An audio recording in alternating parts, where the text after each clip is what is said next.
Radiology విద్యార్థి Sharon Raj హత్య కేసులో కేరళ కోర్టు సంచలన తీర్పు వెలువరించింది. 2022లో కేరళలో సంచలనం సృష్టించిన 23 ఏళ్ల రేడియాలజీ విద్యార్థి షారన్ రాజ్ హత్య కేసులో కేరళ కోర్టు గ్రీష్మ, ఆమె మామ నిర్మలా కుమారన్ నాయర్లను దోషులుగా నిర్ధారించింది. నెయ్యట్టింకర్ అదనపు సెషన్స్ కోర్టు జనవరి 17న శుక్రవారం నాడు తీర్పు ఇచ్చింది. ఈ కేసులో గ్రీష్మ తల్లి సింధుపై తగిన ఆధారాలు లేకపోవడంతో నిర్దోషిగా విడుదల చేసింది.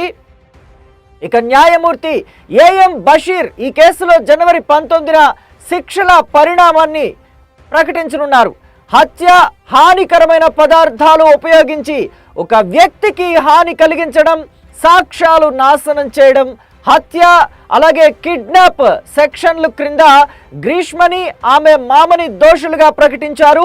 అయితే ఈ కేసులో గ్రీష్మ తల్లి సింధు నిర్దోషిగా విడుదల కావటంపై రాజు కుటుంబ సభ్యులు నిరాశ వ్యక్తం చేశారు.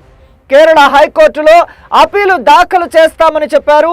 అయితే కేరళ, తమిళనాడు 2 రాష్ట్రాల్లో కూడా ఈ కేసు సంచలనంగా మారింది. అప్పట్లో అక్టోబర్ 14, 2022న షారోన్ తన స్నేహితుడు రెజిన్లో కలిసి కన్యాకుమారిలోని రామవర్మంచిరైలోని గ్రీష్మ ఇంటికి వెళ్ళాడు.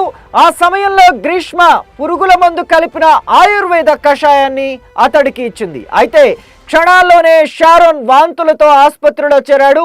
ప్రభుత్వ ఆసుపత్రిలో చేరిన తరువాత షారోన్ పరిస్థితి మెరుగైనట్లు కనిపించింది. అయితే అతను ఇంటికి తిరిగి వచ్చిన తరువాత ఆరోగ్యం వేగంగా క్షీణించింది.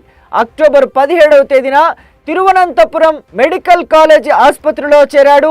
మల్టీ ఆర్గాన్ ఫెయిల్యూర్కి కారణమయ్యే యాసిడ్ని తీసుకున్నట్లు వైద్యులు నిర్ధారించారు.